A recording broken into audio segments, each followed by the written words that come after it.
Team 2, get ready. You suck!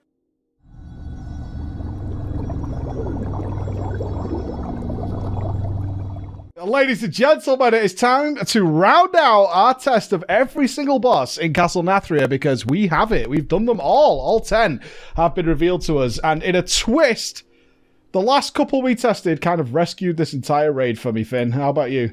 The last two are really good. Mm-hmm. Yeah. And they're not the last two. We have tested the last boss, which is Sire Denathrius. Usually we don't actually get to test that till halfway through Mythic testing. But Artificer Xy'mox is the other boss we tested, who was also very, very cool. So let me introduce you to Artificer Xy'mox. Wonderful! I have been hoping to test these relics on live targets. Die together! Finn, tell me about Artificer Xy'mox. Apart from him being hard to pronounce, it's a very interesting single target fight. To be honest, there's not many of them in this game, which is sort of makes it kind of interesting. Basically, all this is about is you get two people are linked essentially, not really, but the two people get debuffs on them that will drop a pool that is essentially a teleporter pad, and those two pools are linked. And then there's a series of mechanics throughout the rest of the fight that require you to use the teleporter pad efficiently. So a lot of it is about placement. A lot of it's about managing the room. There's a draw-in in the middle of the room that will try and pull you to the center and kill you. So you have to place like a teleporter pad in the middle and one at the edge of the room. So when you get drawn in, you teleport back out. It's really cool use of space and mechanics, actually. I really enjoyed this fight. And then there's another stuff. I know you were playing Hunter, I think, when we tested this as well. And there's tons of stuff to do, like picking up little seeds that are going to explode on the ground, taking the portal so that you drop the seeds far away from the raid. And yeah, there's just like a ton of stuff for a single target fight. I was hugely impressed with this one. It's nothing to do with the boss. That's what's cool. Like, the boss himself is kind of irrelevant. Like, he drops some bombs and things like that, but nothing that you're like, if the boss was the boss, you'd be like, this is like a trash mob. But it is all about managing this central area that comes down with various different mechanics that involve utilizing these dimensional tears effectively. So as Finn has just laid out there, it's about a case of, okay, what is the mechanic we have right now? How do we want to be able to teleport with these mechanics in order to make it work? And it's seamless as well. That's what made it really nice to me. It's absolutely seamless passing through the portal and reappearing, is that it feels very much like Portal. It was too seamless for me sometimes when I didn't realize I'd done it. Until the boss was like out of range. I was like, I stepped in. Oops.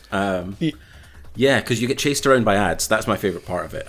Is that you drop to the two portals and then you get chased around by ads. But the ads will catch you if you just try and run. So you have to bait them towards a portal, step into it, appear at the other side of the room, and make them run across again. So that stuff's like super fun. It is so seamless that I did step in and then I meant to stay for a little bit longer and stepped back in again. It's only a 3-second debuff. 3-second debuff before you can take it again. Yeah, but that's it. 3 seconds. Fun. It's super fun. It was really nice to see that they came up with just simple ideas. So it's a fixate like we've all seen before so it's 3 phases. The first phase is going to be the fixate, where these ads, and they're really fast, by the way. Like, I was playing a hunter, and even disengaging and like using cheater could not get you away from these ads. They're really, really fast. But ideally, what you do is you set up dimensional gateways on either side of the room. So you have one near the boss, you get chased, you go through that one, and then you appear on the other side of the room, as the ad can't go through the portal, so he has to chase you across the room and then step back into the portal, and you reappear next to the boss and deal with it that way. The other thing that Finn mentioned there is these roots of extinction. So a rather large plant comes down in the middle of the room. This is phase 2, around 66% health. I think they're doing it in chunks of HP, where they drop these huge bombs, but they can be picked up. So the idea is that you have like 4 people, there's 4 bombs, you go and pick them up, you place them away from the raid, and then you all use the dimensional gateway, which has been placed by other players, to get back out of range of the explosion that's about to go off. And it's really fun to get that stuff done. The last mechanic, as Finn said earlier, is the draw in. And we came up with some really interesting ideas for this. There's a couple of ways of handling it. It sucks you to the middle, and it's quite a strong suck. Suction! I think only like Windrush Totem made you able to run out of it. I think Demon Hunters could get out of it, but for the most part, most people would be drawn into the middle, and it kills you if you're in the middle when it actually detonates. Yeah, but it what gets you could stronger do, as well. So it starts off, you're able to run against it at the start, but then it gets stronger. So even if you use all your movement stuff at the end, if you're not right at the edge of the room, you're probably going to get hit by it. Mm-hmm. But we set up, we tried a couple of things, because there's a couple of ways of dealing with it. One is, you kind of just let yourself be drawn in, and you can see when it's going to detonate, and then you can use a portal or even a wall at gateway just to get out of it.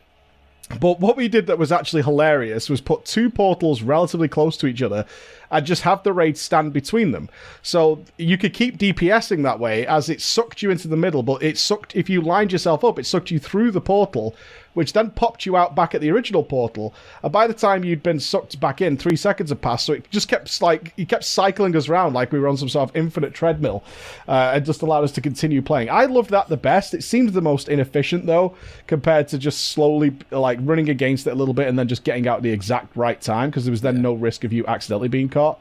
But to watch it happening with all the players just cycling round and round and round was really, really fun. Yeah, it's really good. I like the... I liked Law's one that he identified kind of by accident, where he clicked a Warlock Gateway as it was exploding and immune to damage.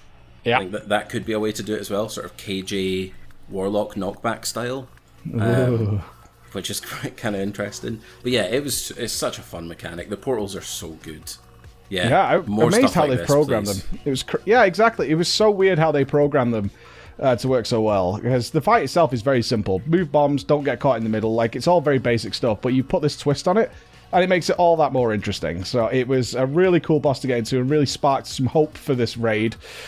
But none sparked hope more than the last boss himself, Mr. Sire Denathrius.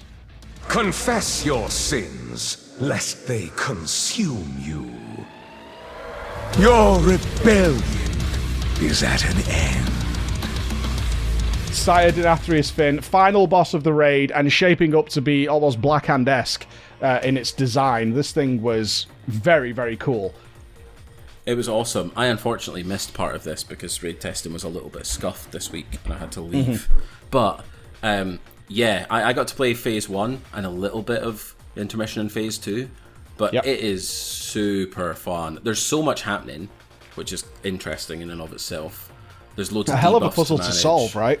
Yeah, it definitely seems like there is going to be an optimal way to do this, especially with the way the stacks work. So essentially everyone has something called Burden of Sin at the start of the encounter. You have 6 stacks, but he will throw you up in the air at a point, and your stacks determine how high you go, and then you all cleave damage. So if you're all at the same height, if you all have the same amount of stacks, you'll die. Which happened to us a couple of times. Well, it's interesting enough, even Alex, as meticulous and prepared as he is for these raid encounters, and actually goes over the bosses before we test them from what he's discovered from the Dungeon Journal, actually forgot this is kind of how it works. Because when you see stacks of a debuff on a player, your immediate thought is, oh, the more stacks I have, the more ticking damage I'm taking. But that's not really how this works. It's all about offsetting how many people have the same amount of debuffs. Because the actual ticking damage isn't that big of a deal. You obviously don't want it to go too high, but it's not that big of a deal. So, if you say, okay, we start with 6, and you can remove them in the fight by standing in the boss's cleave, it removes some of the stacks. It was a bit random how many it removed. But if you try and go like, okay, well, let's keep everybody down to low stacks, so it's low ticking damage. That's a bad idea, because you might end up with everybody on, say, 2 stacks. You're all going to die.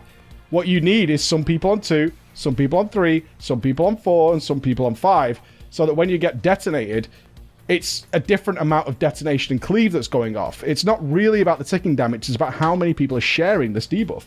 Yep. Yeah, it's an interesting way to do debuffs, for sure. There is the only one thing I'm slightly worried about this. There is just going to be a best way to do this. There's not really like on the fly decision making here. You'll just have a set of 5 people take the first cleave, a set of 5 people take the second cleave, and so on. So it's going to be relatively mapped out by the time you actually get to progress this boss. But it's a cool way of doing debuffs for sure, rather than just dispelling them or leaving them on Il'gynoth style. And I'm definitely happy with that sort of change. This sort of fight though tends to get worked out pretty simply, and you'll just have a spreadsheet that tells you, when to stand in and cleave. The simple spreadsheet, which is obviously well beyond of what a lot of people like to do for raiding. Yeah, Not a very simple spreadsheet, but it's going to be, I think, a basic thing that will probably happen here is a boss mod that tells you like 10 people have 4. And so you need to say, right, some of you with 4 need to change your amount of debuffs because that's going to kill us all. You need, I'll at least kill you, because obviously the people with 3 debuffs aren't even going to take any of that damage at all. So it really is a case of matching the amount of debuffs amongst the players to get that working. The interesting twist on this, so 2 things that are happening that you'll see here is one is phase 1 is a DPS check because he periodically will fill 1/3 of his room with like this blood stuff on the floor, and you can't fight in there, and you have to move around. Now, it seemed to us it was based on where the boss was or where the largest clump of players were, what he decided to pick for the thirds. But it obviously means that as he does it in thirds, by the third one, the room is full. So you do have a DPS check, similar to Blackhand, of actually getting through this phase, and then you'll go to a different floor entirely. But I have to point this out. This is also the day that the raid testing and servers got reset. So you could see, at least from my POV, I don't even have a Covenant ability. It didn't work for me. It worked for some players. It didn't work for others. We have no legendaries. We had no soulbinds. So even though this is heroic testing, we were likely very undergeared for what was supposed to be happening, or at least underpowered in terms of what we could put out. So phase 1 was a bit of a DPS check for us. Also, raid size is a thing you have to take into account there, because scaling is always a bit wonky with flexible raid sizes. So it felt like a DPS check to us. I kind of suspect it won't be when it actually comes out, at least on heroic. It won't be too severe. You'll obviously want to meet that DPS check, but not heavy. So phase 1 heavily involves around managing these stacks, having a certain amount of players stand in front of the boss to share this cleave. Don't get too heavy hit. The one thing that we didn't point out, which was super fun for you, Finn, as you were playing the new Shadow Priest on this raid, is that everybody who gets hit by that cleave to reduce their stacks spawns an ad. And later on down the line, when you're having more and more players get hit to remove their stacks, it spawns a lot of ads, meaning big AoE is a big deal in a world of capped AoEers. Yes, uncapped AoE here seems kind of broken, if I'm honest, because it was rare that we would only spawn 5 or 6. We were spawning 10 to 12 at a time. And to have uncapped AoE was super fun. And Shadow Priest. I wish I had it. Please don't change it, Blizzard. Please don't change it. They're coming for you, dude. They're coming for you. It's so good. But anyway, I think the Echo of Sins, they're called, the little ads, they pulse damage. Each one pulses damage for like 1,500, 1,600, I think it was, every couple of seconds. In a small radius. It wasn't too bad of ranged. It's a small radius, but it's hefty damage for the healers to deal with if you don't kill them quickly. So AoE is definitely a thing, which is good because single target is also a thing on this fight. So specs that can do both are going to be really, really useful. Yeah, or certainly like raid comp allowing for both will be useful as well. Certainly when we get into phase 2, which adds some more stuff. Another callback that we haven't even talked about in phase 1 as well is the return of the Mistress Zine spear line.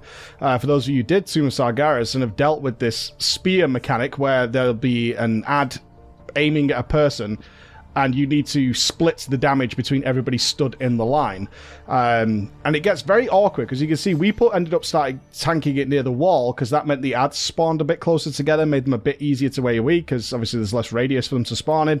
This made it a little tricky to manage this mechanic. It can be soloed with immunities, which is really nice on some occasions, to say, don't worry about my line, put more people in the other line, I'll go turtle it or ice block it or whatever it's going to be to deal with that. But it is something else that's also going on in this phase 1. There's so much happening here, as you've got these spears coming out, the floor is filling with blood, you have to sometimes take cleaves, sometimes not, you have to deal with the ads and you have to be prepared for that because they do so much damage, you're getting thrown in the air, you want to try and maintain high damage because there's a DPS check going. Hell of a way to start the first boss, or the first phase of the very last boss. But then it doesn't get any weaker, right, Finn? And this was an interesting mechanic. So once you hit this 70%, everybody gets tossed to the edges of the room. Yep. And you have to walk through the blood to reach the center of the room. However, you are slowed depending on how many stacks of this burden of sin you had going into that 70%. So that's another thing to manage, Finn, is trying to get everybody down to... I think we found that if you had... Like, Ghost Wolf could be used. Not a lot of movement speed could be used. I couldn't use Disengage or anything like that. But if you had 3 stacks, you were risky if you were a naturally slow class anyway. 2 stacks was fine. You could just walk forward and you were good. But past that, you're relying on your friends to grip you and stuff, because you can't even cast any spells while you're in this blood trying to walk to the middle. Yeah, I couldn't get there on 3 on a priest. I was just too slow. If you go down in Ghost Wolf, then you retain Ghost Wolf form, and you can just wander there. Death Knights are really good here because they can't be slowed below 70. Like, there's definitely some useful classes here. It's just another way to have them manage how many Burden of Sins you have towards the end of phase 1. It's really cool. It's a good mechanic. I like the aesthetic of this intermission as well. It's not an intermission where you just like do nothing, which I really like. And it's substantially better than like the Ashara one, which I kind of hated.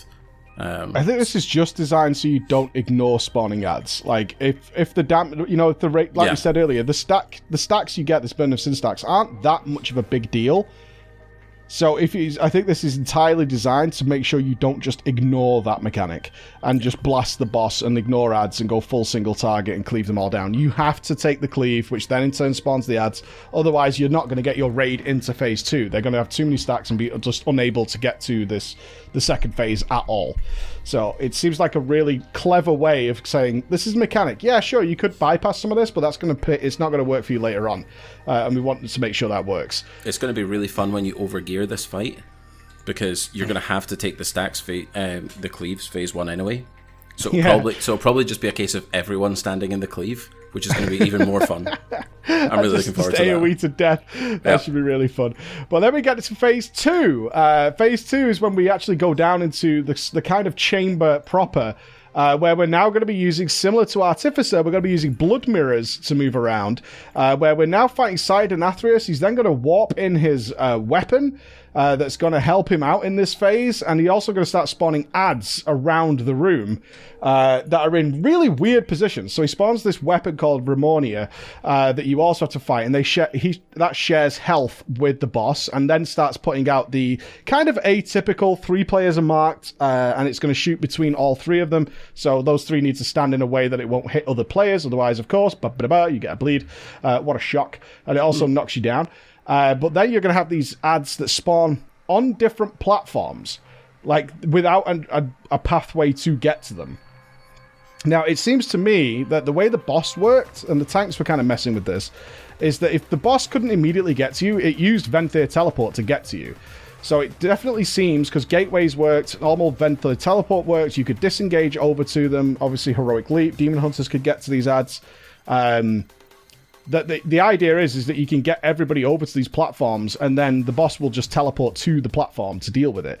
But we didn't get much messing around with that, because we were trying to blast the boss. It was Alex's call midway. He's like, just blast the boss, he hasn't got much health. Yeah, I think if you play a multi-daughter here, this is like the most fun phase from watching it. I didn't get to play it very much, but if you play a warlock or a priest, so good. You are going to be so good, because, of course, Affliction, with its Malefic Rapture, can hit anything in the room, regardless of distance, as long as it's got a dot on it. Shadow Priest can now do the same thing with their Psychic Link. As long as dots are ticking on those targets, your Mind Blast will cleave onto those targets. And also, it does introduce ways of getting around. I don't think this is specifically designed for the Nathria teleport, because you can kill these ads before it would be back off cooldown, unless you take the double charge. Soulbind of 2 charges of it to get around there. It really looks like it's a case of having ranged manage those ads, melee managing these ads, and get it working. But one of the primary mechanic here is setting off a huge bomb. But around the room are blood mirrors, which, if you've watched any of the Shadowlands, the blood mirrors are the Nathria transport network.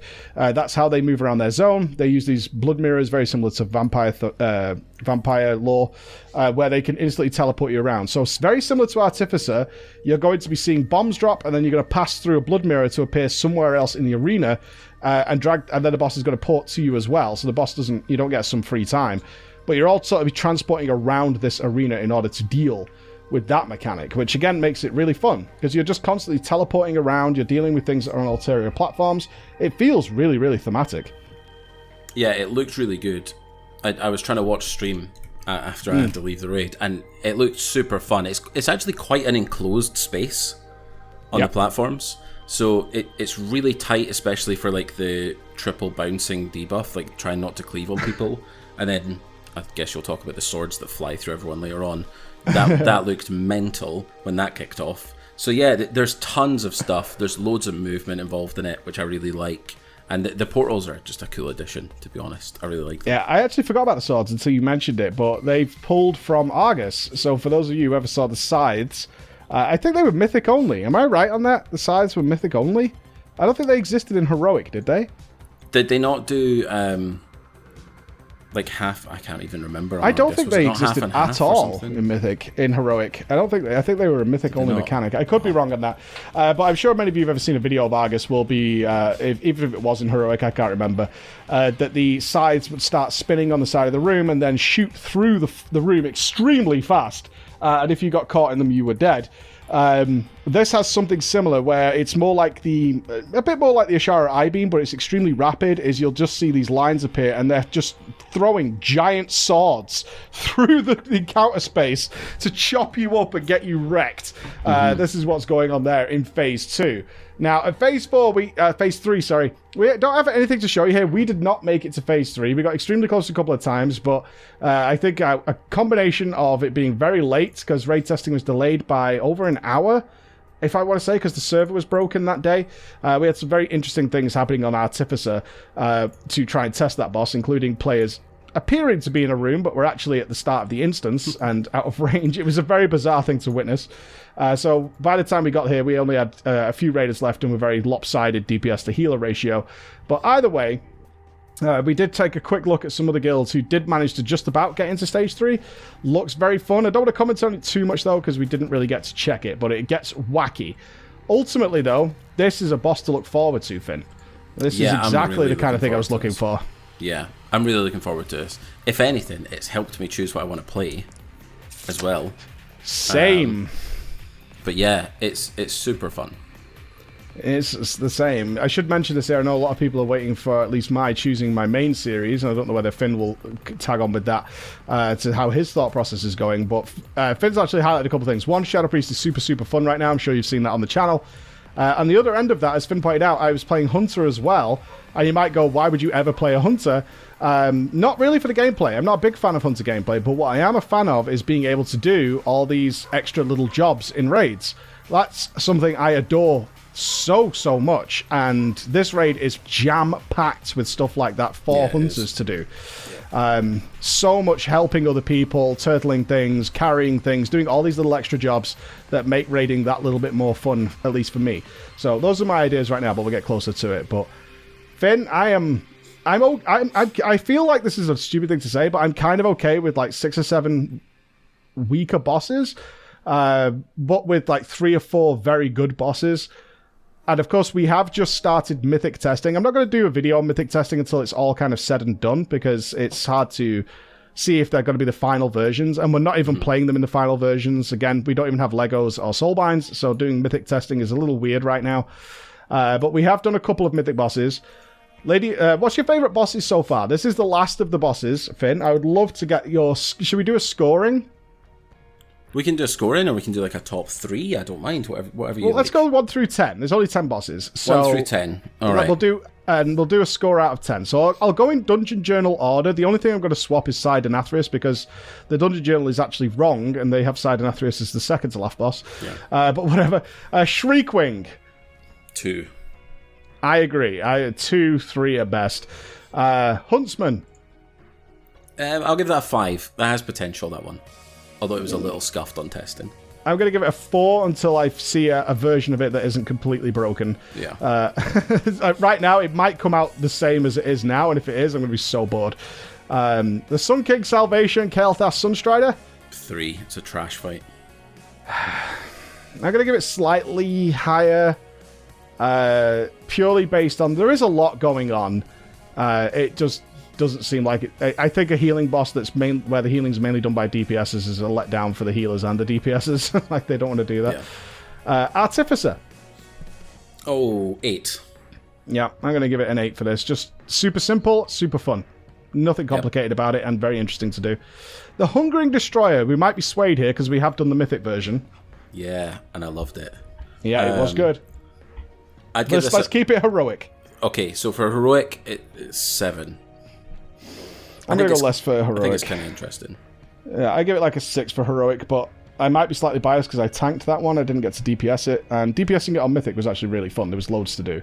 Yeah. But when you're tanking it, there's nothing to do. Kind of an overall theme, actually, with Castle Nathria is the tanks got shit on. There's not much great for the tanks to do.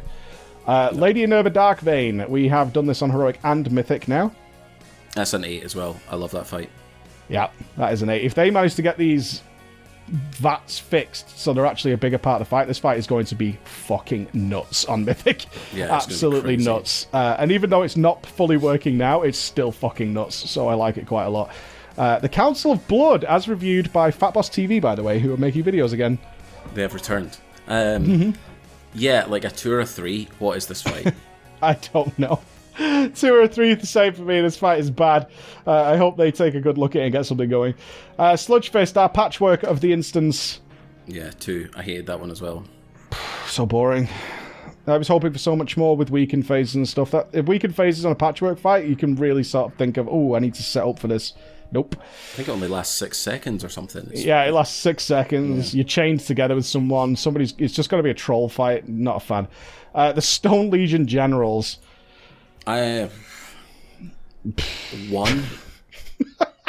Oh, you can see how our opinion was shaped by this, but that's the worst fight in the instance for me. I can't think of anything it does that's remotely interesting. Nah, it's rubbish. 1 or 2. I mean, it's still a raid fight, I guess. I get to play with my friends. That's nice. But Sire Denathrius, the final boss. I'll give that a 9. I think it's the best one. I think it's the best one. Yeah, I have to give it a 9 as well for being the best one. It's not a perfect fight by any means. There's definitely some potential there for problems, but they're just the whole arena, what you're doing during that fight, the interest is, even having an intermission phase that's not boring. Very, very happy with that. So that's our heroic ranking. We have much more Mythic testing to do. In fact, we've got 8 ball bosses to test in Mythic. They're unlikely to let us test Mythic Sire Denathrius. They usually don't allow that. So probably 7 more bosses to go. So we'll come back to you with that when we do more Mythic testing, ladies and gentlemen. Thank you so much for watching. From me, Mr. Finn, goodbye. Bye.